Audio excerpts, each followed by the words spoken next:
আমার সকল ছোট্ট, ছোট্ট ছাত্রছাত্রীদের নোটবুকসে স্বাগত। আজ আমি ৪র্থ শ্রেণী আমাদের পরিবেশের মানুষের পরিবার ও সমাজ ১১৮ থেকে ১৩৯ পেজের মধ্যে আজ আমি ১২৪ থেকে ১২৯ পেজের মধ্যে যে সমস্ত সমস্যা রয়েছে তার সমাধান করে দেব। তোমরা মনোযোগ সহকারে সেটা দেখো, পারলে বইতে বা খাতায় টুকে নিতে পারো। দেখো ১২৪ পেজে দেওয়া রয়েছে চাষের সেকাল একাল। দেখো কিছু ছবি রয়েছে। এবার তোমরা নিজেদের মধ্যে বা শিক্ষক শিক্ষিকার সঙ্গে আলোচনা করে উপরের ছবিগুলোর কোনটি কী ধরনের ফসল তা নিচে লিখে ফেলো। দানা শস্য, ছবিগুলোর মধ্যে আছে কি ধান, গম, ভুট্টা। হচ্ছে ডাল জাতীয়, মুসুর, মুগ, ছোলা, মটর। তন্তু হচ্ছে পাট, কার্পাস। ফলের মধ্যে আছে তরমুজ, আনারস। পানীয়ের মধ্যে আছে চা, কফি। সবজির মধ্যে আছে আলু, বেগুন, পুঁই, মটরশুঁটি। তেলের মধ্যে হচ্ছে সর্ষে, সূর্যমুখী।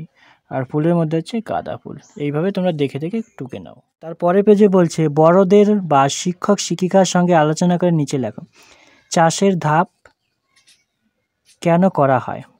১ নম্বর, জমি কোদাল দিয়ে কোপানো হয়। কেন করা হয়? জমি তৈরির জন্য। আগাছা পরিষ্কার করা হয় কেন? বীজ ফেলার জন্য। সার ব্যবহার করা হয় কেন? চাষের উন্নতির জন্য। আমরা পরের পেজে চলে যাব। পরে বলছে তোমাদের অঞ্চলে যে যে শস্যের, সবজির বা ফলের চাষ হয় তার একটি তালিকা তৈরি করো। শস্য: ধান, যব, ভুট্টা, গম। আর সবজির মধ্যে আলু, পালং, পুঁই, কুমড়ো, বাঁধাকপি। ফলের মধ্যে আছে আম, জাম, কাঁঠাল, কলা, আপেল, তরমুজ। তোমাদের এলাকায় যা যা হয় তোমরা সেইভাবে তোমরা লিখে নিতে পারো।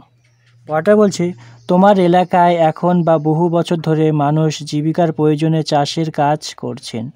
তোমার এলাকায় প্রবীণ ব্যক্তি বা দিদিমণির সঙ্গে আলোচনা করে লিখে ফেলো। চাষের জমি কি করে তৈরি করা হয়? চাষের কাজে কি কি জিনিস ব্যবহার করা হয়? বহু বছর ধরে কি কি শস্যের চাষ হয়? তাহলে প্রথমেটা হচ্ছে প্রথমে মাটি কুপিয়ে লাঙল বা ট্রাক্টর দিয়ে জমি তৈরি করতে হয়। চাষের কাজে কি কি জিনিস ব্যবহার করা হয়? নিড়ানি, কোদাল, হাল, বলদ ও ট্রাক্টর, জল, সার ইত্যাদি।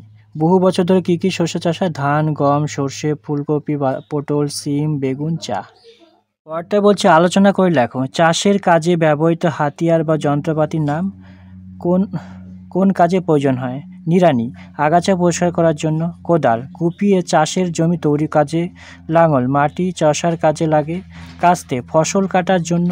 ট্রাক্টর, চাষের জমি চষার কাজে ব্যবহৃত হয়। এটা বলছে চাষের কাজে লাগে এমন 3টি জিনিসের ছবি আঁকো। দেখো আমি 3টা ছবি এঁকে দিয়েছি। প্রথমেটা দেখো কোদাল, তারপর হচ্ছে লাঙলের ছবি, আছে ট্রাক্টর আছে। তোমরা এইভাবে আঁকতে পারো বা অন্য তোমাদের ইচ্ছা মতো কী কী কাজে লাগে সেইভাবে বুঝে তোমরাও ছবি এঁকে নিতে পারো।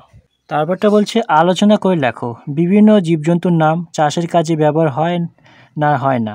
অন্য কোন কোন প্রয়োজনে ব্যবহার করা হয়? গরু, বলদ চাষের কাজে ব্যবহার করা হয়। অন্য কোন প্রয়োজনে ব্যবহার করা হয়? দুধ, গোবর দেয়। মুরগি চাষের কাজে ব্যবহার করা হয় না। অন্য কোন কোন প্রয়োজনে ব্যবহার করা হয়? ডিম ও মাংস হচ্ছে দেয়। কুকুর চাষের কাজে ব্যবহার করা হয় না। কি? বাড়ি পাহারা দেয়। ভেড়া দেয় হয় না। দুধ পশম দেয়। মহিষ চাষের কাজে ব্যবহার করা হয়। যানবাহনে এবং গোবর দুধ দেয়। তারপর হচ্ছে ঘোড়া কি হচ্ছে আগে হতো এখন হয় না। তা হচ্ছে এখন কি হচ্ছে ঘোড়দৌড় হয়। ছাগল হচ্ছে হয় না, এটা হচ্ছে দুধ ও মাংস দেয়।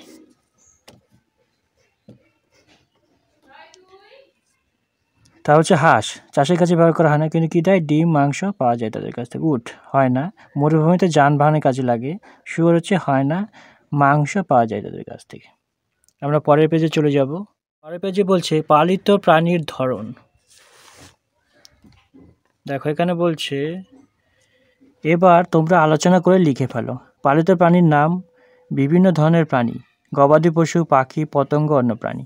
গরু কি হচ্ছে গবাদি পশুর মধ্যে পড়ে।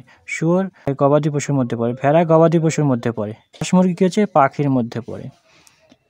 কুকুর কি হচ্ছে অন্যান্য প্রাণীর মধ্যে পড়ে। মৌমাছি কি পতঙ্গের মধ্যে পড়ে।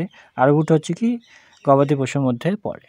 আমার সকল ছোট ছোট ছাত্রছাত্রীদের যে ৪র্থ শ্রেণী আমাদের পরিবার ও সমাজ ১১৮ থেকে ১৩৯ পেজের মধ্যে আজ ১২৪ থেকে ১২৯ পেজের মধ্যে যে সমস্ত সমস্যা ছিল তার সমাধান করে দিলাম। কেমন লাগলো অবশ্যই কমেন্ট বক্সে কমেন্ট করো। এরপরে চলে যাবো একটা নতুন পড়াতে, সেটি দেখার জন্য চ্যানেলকে ফলো করতে থাকো। আর যদি নতুন ভিউয়ার হয়ে থাকো তাহলে অবশ্যই চ্যানেলকে সাবস্ক্রাইব করে দিও।